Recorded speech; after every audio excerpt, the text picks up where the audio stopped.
see. Okay, we're here at the Symposium. The booths are going, and we are going to go live with some people.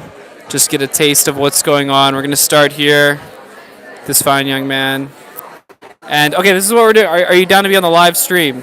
This is a live stream, no pressure. Honestly, it's no pressure. You know why? Because there's 0 viewers. I just started it, so it's like you get a practice run, and then they might see it on the recording. So, go ahead, tell me about this project.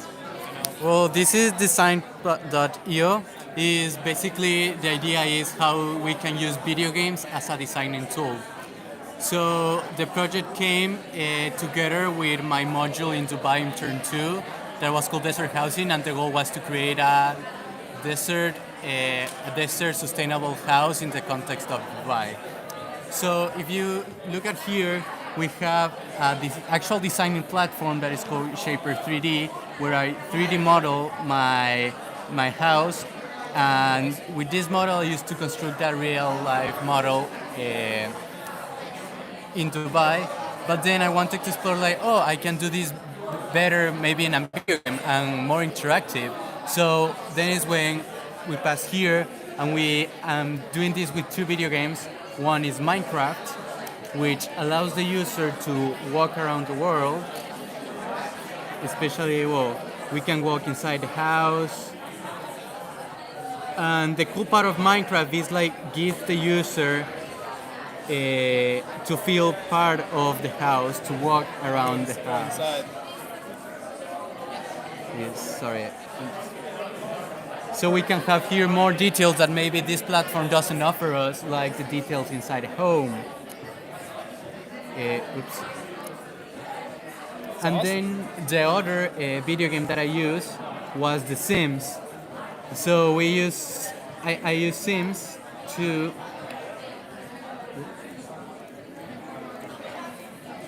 give more detail like the interior design, because Sims allow us to have more specific features. Like for example, Minecraft is limited because it's only blocks, as we can see here.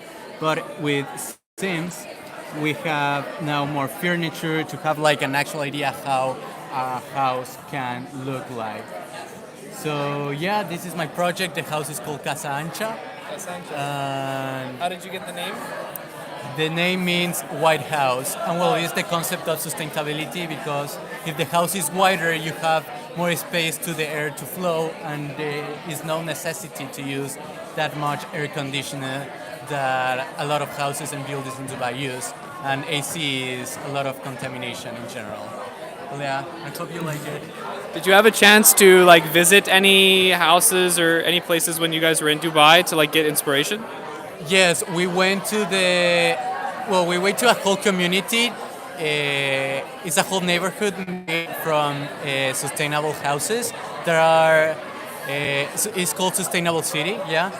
And this whole neighborhood, all the houses are sustainable, and they have their own, so they are powered by sustainable energy. They use like water, they reuse their water, they use the advantage of the solar energy, because Dubai is basically desert, so they have to use a lot of this energy that the suns provide us.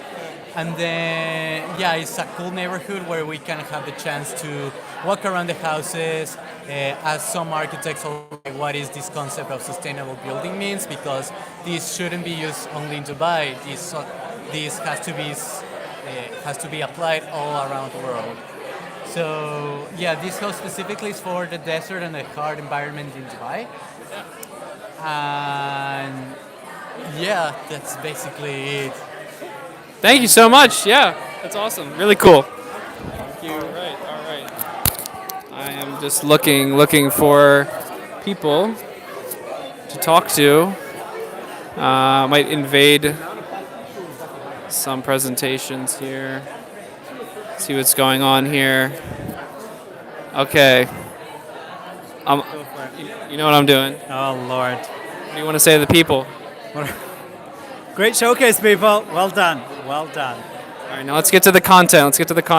Are you happy to be on the live stream? Would you tell the viewers at home the for viewers at home right now Yeah. about your project?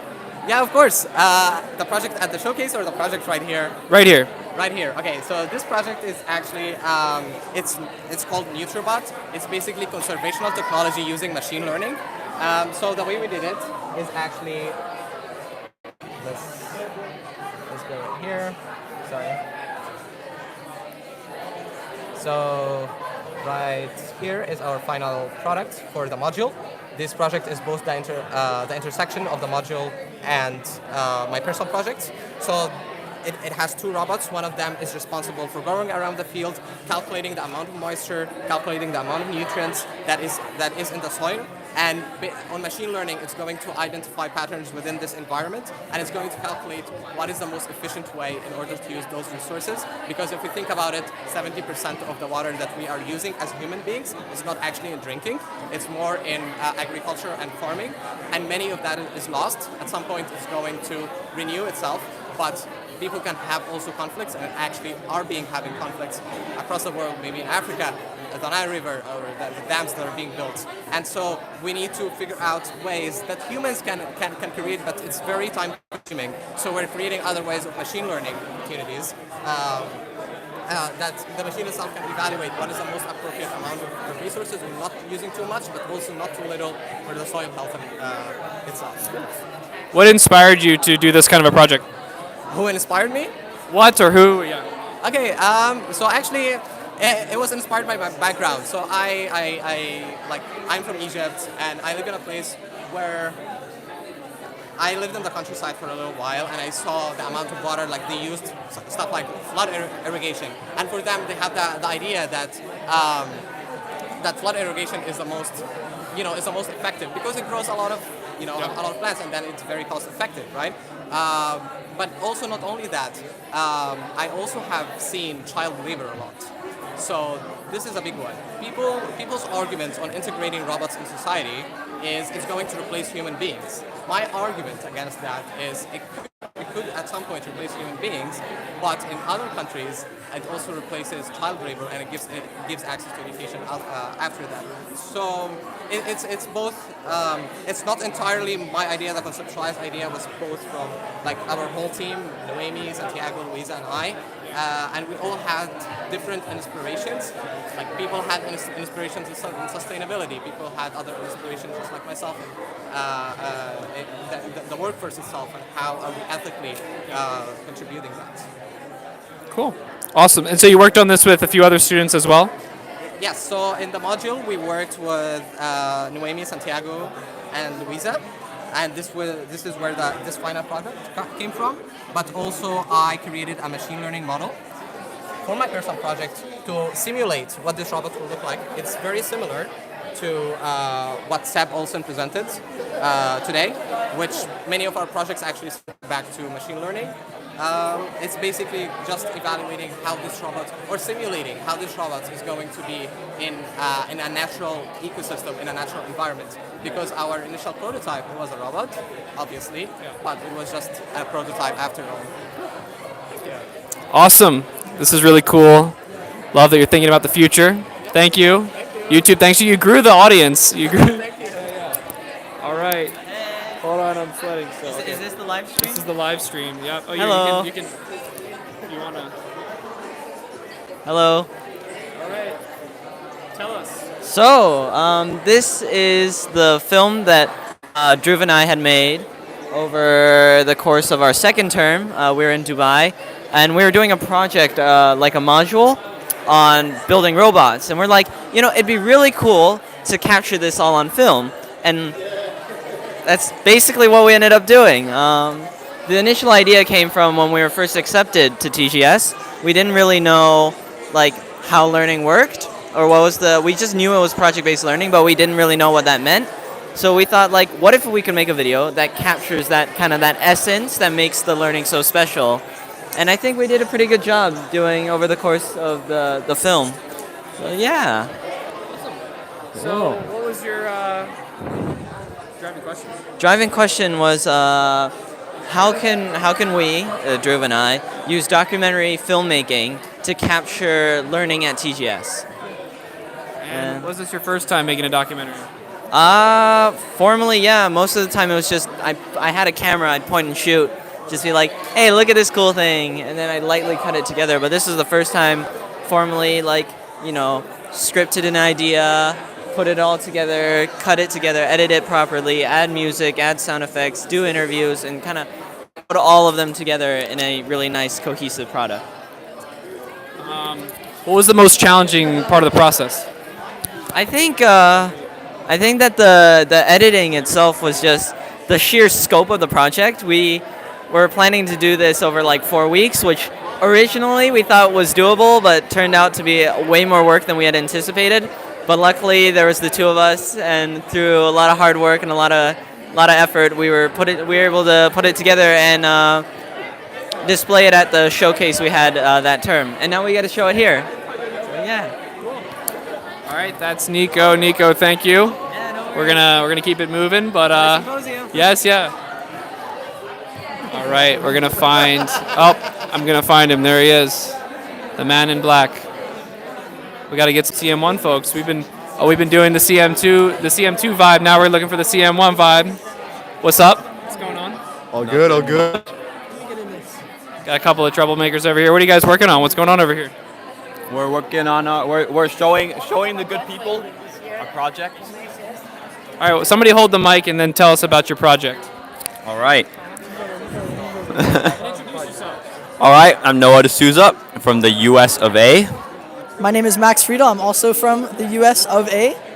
and this is our project, The Meaning of Home. During this project, we tried to define what refugees, immigrants, and displaced populations in Athens consider the meaning of home to be. We did this through photojournalism, with Max focusing on taking photos and myself focusing on journalism. We did a range of experiences, from volunteering to just going to high refugee areas, speaking with the people, getting to know their stories, and we put all of this together into this summative book here. It costs around $300 to make each book. So, yeah, we're not really planning to sell it, but yeah, this is our project. It's a really awesome final product. What was like what was your favorite part of the process of doing this project? Like favorite experience or thing that you guys did as a part of this project? So I think we can both agree. I think we can both agree. We got to meet the person who raised Giannis Antetokounmpo. That was also As in, like the second dad, the Godfather type thing. So yeah, that was really enjoyable. Also, meeting two boys from the Youth to Youth program, Reza and Hakim, who just have incredible stories and are around our age. So it's really cool to get to know friends from completely different backgrounds than us, who share so many common interests. And how was the experience? This term we did not do a module. You got to kind of design your own Greece project. How was that experience? Like, what was different about that? What was challenging? What was fun about that? I'd say a lot of people bailed on us. People don't want to talk to teenagers. They don't want to let teenagers do into their programs. But it was a really good challenge, and we overcame it. We got a lot of good experiences. So I think that was probably the area in which maybe both of us grew the most, was figuring out how to plan our own experiences, get our own knowledge. So yeah. Yeah, I would say similar. Not a lot of people, or the planning parts of it were kind of difficult. There was also a lot of creativity that came. We were allowed to create anything we wanted that had to do with Greece.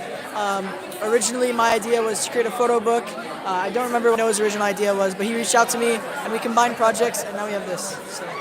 Yeah, it's a lot of logistics, a lot of collaboration, but a job well done.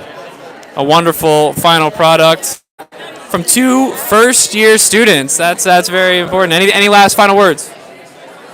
Go Peace Pack, out, go. I guess. Peace out. Go Pack, go. That's what we like. That's what we like. Go Pack, go. Yeah. We're on the live stream. We're behaving. No Packers fans. All right. We're gonna move through here. Oh man. Okay. I'm gonna go look for. Oh, okay, no. All right, we're going back to another CM2 project. Do you mind being on the live stream? This is a live stream. We're just. There are currently 8 people from all around the world we don't know, and they're learning about different booth projects. So just we're not going to be able to hear the track. Maybe we can figure that out. But just tell us about your project. For my project, I recorded an EP and a professional studio and worked on timing, and now I'm doing some risk taking by sharing my music with people because I'm not really used to that, and it's not something I really enjoy, but I'm doing it anyway, which is really cool. Is this the first EP you've made? Yes, I've never made an EP. I learned a lot about like the whole production process and like going through the studio and how to distribute music, which was really cool. What was your favorite part of that process? I think it was singing. I hadn't done so in a while because of TGS, and I got to get back into it a lot. And I recorded 3 songs: Vienna by Billy Joel, She Used to Be Mine from Waitress, and Hope You're Okay by Olivia Rodrigo. So I guess you kind of answered the next question, but who are some of your biggest musical influences? Or just a musical influence? Maybe Taylor Swift. All right, Taylor Swift. All right, cool. Awesome. Thank you. Maybe Taylor Swift, not 100%, maybe. Maybe Taylor Swift. All right, we've got to go. I've got to check out the other room. The other room, there are things happening. I want to interrupt some people, but it is just a wonderful day here in Athens. It's a bit warm for my taste. This is our wonderful sound guy who was making it happen for the presentation. We're just gonna slide. It's Susanna. Okay, well I'll come say hi when I'm not on the live stream. Okay. Wow. Okay, we're just going around, acting natural, moving. Oh, look. I need to give this to a kid to do. Okay, I'm just taking a break. Talk to this man. Yeah, I know. What are you eating? Kuluri, also known as simit. We don't say that here because we're in Greece. That's the Turkish way to say it, right? Simit is. But Okay. kuluri is Elinikawe. We're about to head into that room over there. Can you confirm what's happening in that room, project-wise? There are masteries in service learnings and projects. Cool. Subject projects. Masteries and service learnings. Subject projects. Such as math, such as language, perhaps. Cool. We have another fellow here. He's very camera shy. Oh, he wants me to ask him a question. Yeah, I mean, what was your favorite part of the presentations today? And who are you? What do you do here? The name is Ibrahim, and I'm an educator here. I try to be. What was my favorite part? It was cool to see the science or the STEM projects. There's a lot of them. There is more than I was expecting. Yeah. So that was cool to see that TGS still attracts those kids. Yeah. We do. We certainly do. We attract all types. And a lot of STEM was on display today. Cool. All right, we're going to get into the subject room and hopefully do some surprise interviewing. What? Oh, it is live. 11. Oh, here we go. We're going in. Oh, wow. Yep. Well, we're going to see. It's funny you comment that because we're going to see Rachel here. Rachel is going to get a chance to be the one that gets interviewed. And this has been a long time coming. Rachel deserves this because Rachel has put in hours of interviewing for us. So we're gonna hang here. It's quite loud in the subject room. I don't even know if you can still hear me, but maybe we'll come back. We'll go over here and see if we can find somebody. Hi. This is a live stream. Oh, there's refreshments. Oh, cool. I'm doing questions for the live stream of the booths. Would you mind being on it? Talk about your project. So just introduce yourself and tell us a little bit about what your project is. Oh, okay. Hi, I'm Minahil Mubin from Pakistan. I'm currently in grade 11. I've got my service learning project here. It's my proposal. So my service learning is called Kisan Kiran, which translates to like rising farmers, and it's because it's about helping and empowering women in agriculture in Pakistan through giving them knowledge about modern farming methods and sustainable farming methods, because there's a huge knowledge gap and women are really taught these things. And I'm going to be conducting workshops, which are going to include men and women, so that they can all understand the contributions that women have in this field, and just to tackle food insecurity in the country, because it's like what our economy is based on. Thank you so much. Wait, I have a question. What would you say is the most important part of the service learning process at TGS? Ooh, okay. I think it's finding an issue that you can actually create change in. It doesn't make sense to go into an issue if you're just gonna, like, if there's nothing valuable you can contribute to it, and making sure that there are people who will receive your message well, and that the solution you're gonna implement can sustain itself in the long run, even if you won't be there to hold it on. Last question. What was sort of your inspiration to take on this kind of a project? So my country, like its backbone is agriculture. It's an agricultural economy. It's a developing country. Most of our GDP earnings come from agriculture, but we aren't reaching our full potential because we're not including women in the learning process and in the growth process. And because of that, we have a lot of food insecurity, and we have a huge import bill because we're importing agricultural products, which is sort of crazy considering that's due. And because I live in Punjab, which is where most of the agriculture happens, I really felt like this was something I wanted to tackle, because it's something that the youth today is not really connected with. We're so focused on modern things, but this is our heritage and it's our identity, so I wanted to deal with it. Awesome. Sounds like an awesome project, and looking forward to seeing you having some more impact. Cool. Yeah. Oh, sir. Sir, this is for the live stream. For TGS live stream, I am welcoming to you the TGS merch store. We've already been selling. Orders are limited now. We're almost at full capacity of orders. Let's start over. So wait, which kind of project is this first off? So this is my mastery, and the goal of my mastery is to create a sustainable business at TGS.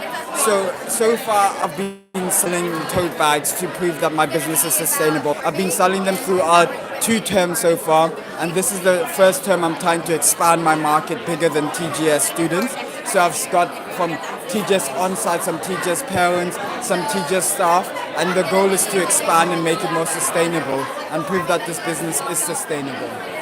Cool. So in a mastery project, as you know, you have your own advanced inquiry learning targets. Yeah. Can you tell us about one of your advanced inquiry targets and what that means for your project? So one of my advanced inquiry targets that I focused on was sustainable, building a sustainable small business. It's the sustainable small business. And that is what I'm trying to prove over the terms, that I am building a sustainable small business. And you might ask, how is it sustainable and small?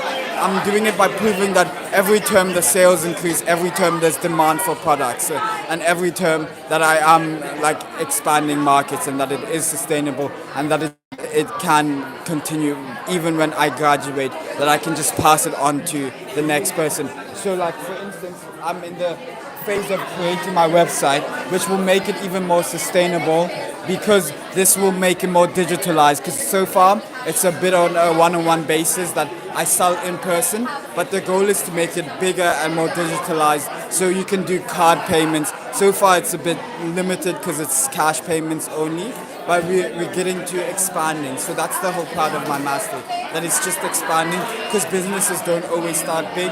They have to go from a small route to a bigger route. How long have you been working on this? So I've been working on this for a couple of terms. It's term 1 in Botswana. The first 2 terms are the planning stages of what type of products.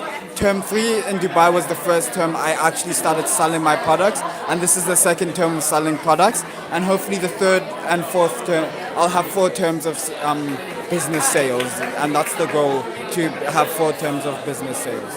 Awesome. What is one thing you would recommend to new students who will be joining us, or students who want to come to TGS that are going to do a mastery project? What's one piece of advice you have?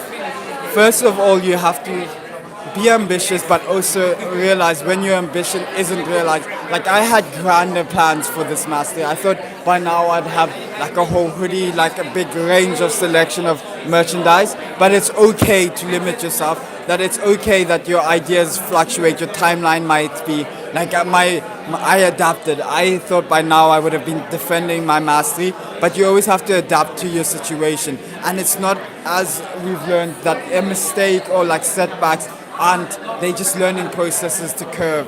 And like even if it's not what your initial idea is, you still embrace it.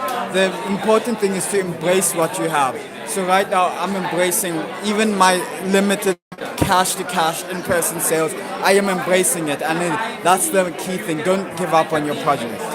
Awesome. Thank you so much, Metla. Thank you so much, Riley. Rachel, your family is here. They're ready to hear about math. Is this math? Tell us about math. This is statistics. This is my statistics project that I'm showcasing at Symposium. Who would have expected me to be showcasing a maths project at Symposium? Wow, a 55-page research paper and an entire presentation. I'm really looking forward to going home, Mom.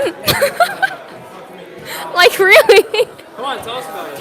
Okay. Tell us about the math program. How does it work? Okay. Oh yeah, because this stays recorded. So the maths program at TGS, it involves taking. Okay, I took statistics this year. I had 8 units in total available online in my online course in Khan Academy. So I took 4 units of this course from Botswana my first term into Mexico my second term. And from Dubai my third term into Athens my fourth term. I've been working on a project based on what I've learned in this course. So here it is. I decided to focus on research and sampling, so how I collect people to like interview or collect data from, how I display that information, and how I can include that information in a paper effectively. And my paper ended up being about, are you bad at cards? Are you bad at cards, at playing card games? And is it your skill, or is it additional factors of your identity that make you more or less likely to lose? So I decided to measure age and gender in this study. And I had 32 participants who took part in 36 different games of a game called Bluff. And it took a very, very long time because I had to record every single action taken by every single individual in this game. And I found like some trends that I really wasn't expecting. Like in this game, 30 to 50-year-old females are the most likely to win. They're the most likely to not be accused of lying, the least likely to be accused of lying. They're also the least likely to lie, which is a really interesting concept because I decided to test this on a game called Bluff, where in Bluff, you also might know it as like BS or I doubt it, along those lines. Everyone has to put a card down every single turn. You can't pass, but no one knows what card you're putting down. All you are told to do is, let's put all our 2s down, all our 3s down, and whoever runs out of cards first wins. So I can accuse you of bluffing or lying, and if you're not bluffing or lying and putting down the wrong card, then then you have to pick up the entire card deck and you're basically starting all over again. So it's a very long game that's really reliant on, because all of these people had never played this game before and they were familiar with each other, but it was set up so no one was like with their best friend. And yeah, so it was really just measuring how women were the least likely to lie. Men were. 16 to 25-year-old males were the most likely to accuse other people of lying, but also the most who lied the most. There's some really, really interesting data that I found in there. What are some of the concepts in statistics that you either learned or applied in this project? Binomial data and binomial data distributions. Ibrahim, if you're watching, I'm never doing anything to do with binomial data again. Like, okay, in theory, it was, because I like applying my knowledge a lot more. It helps me learn a lot better. But I can pull up the graph possibly. that look at all those tables of data. Look at all, that's not the same page over and over again.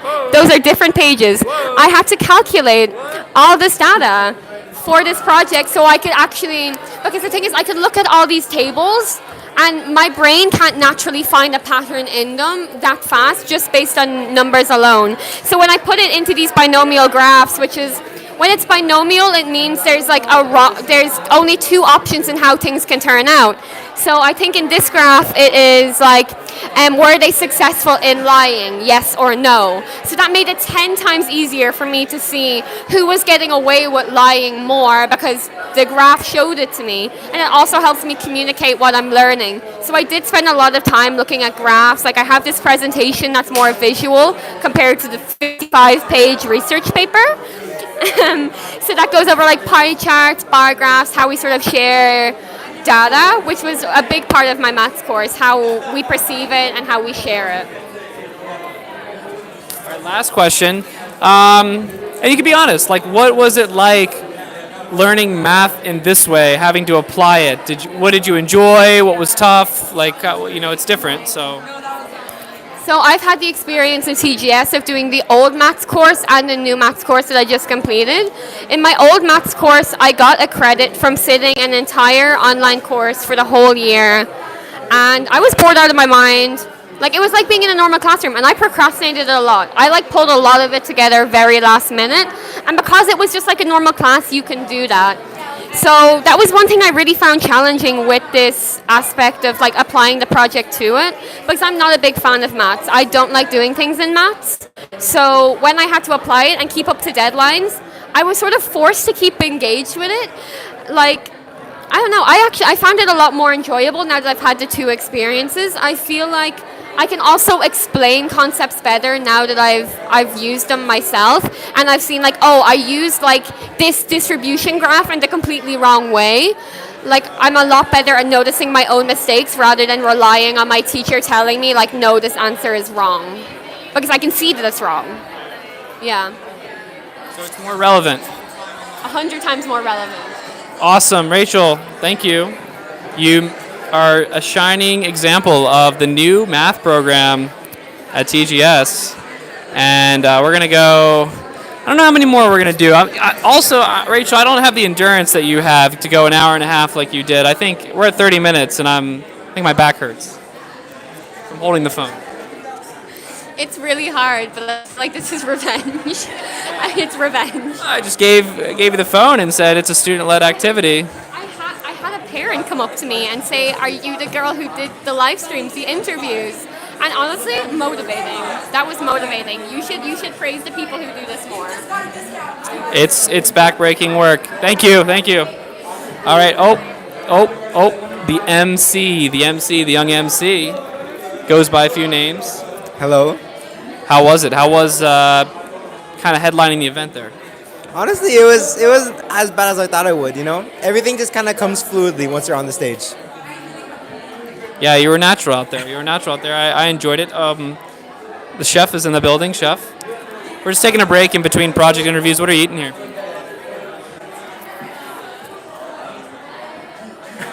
No words. You want to describe it or? Losing viewers. Basically,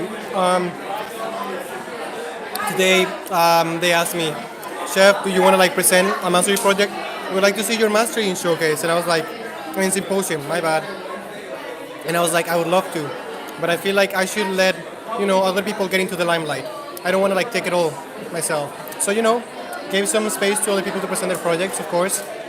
And yeah, now I'm just presenting my stuff in a booth.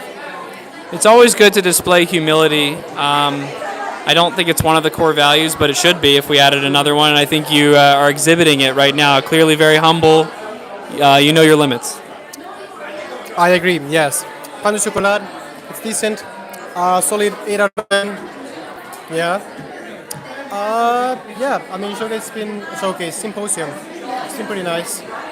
I'm gonna come back next year because I want to see Will, Asia Metla, everyone else, Mahin, graduate.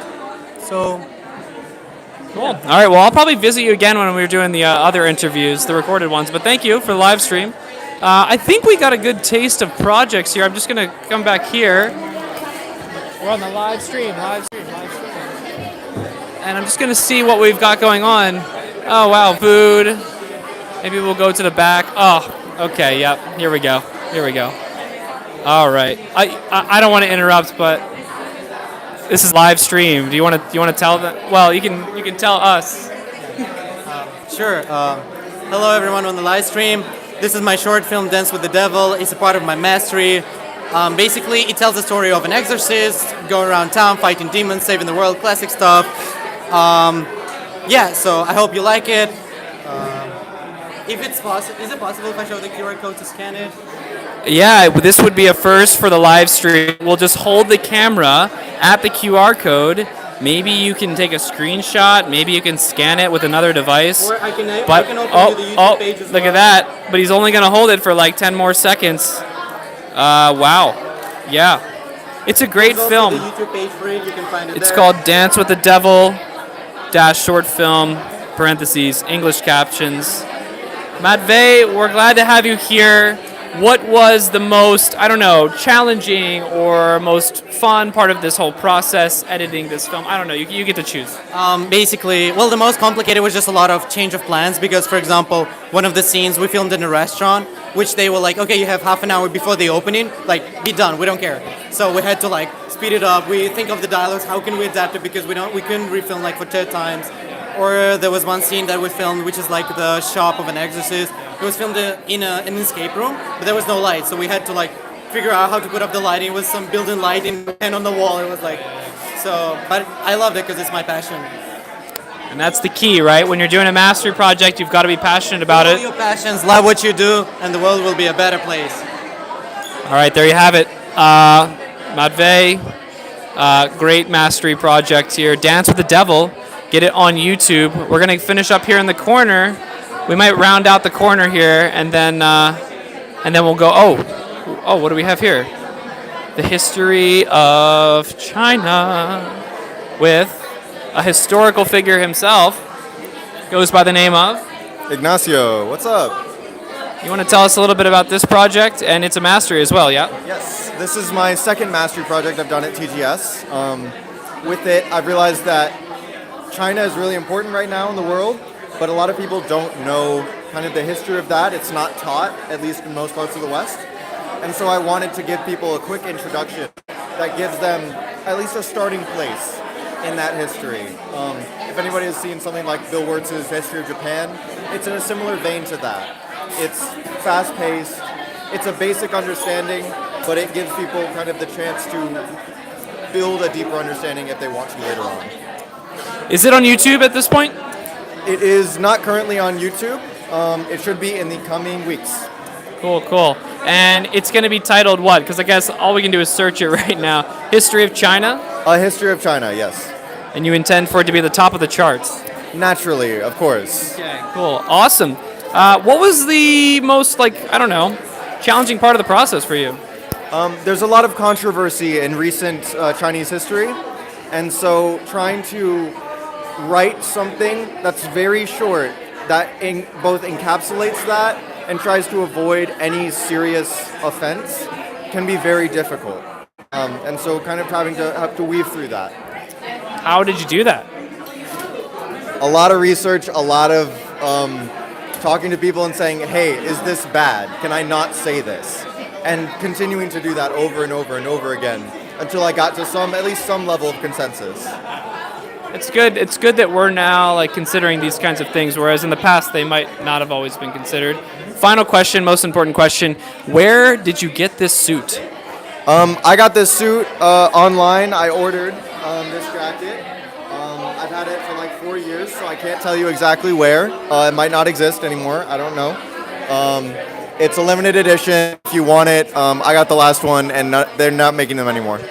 Incredible. Another incredible mastery. Thank you, sir. All right. I'm gonna head over here. This is another really cool project.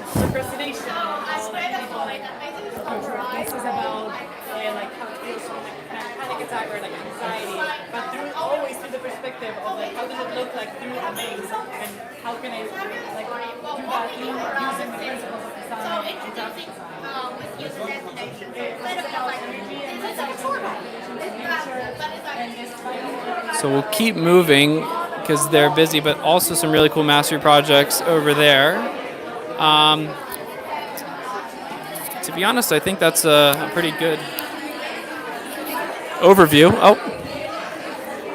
And the snacks, we'll just get the snacks. We're at about 40 minutes, and my name is not Rachel, so I'm not going for an hour and a half, but we're going to cut this off.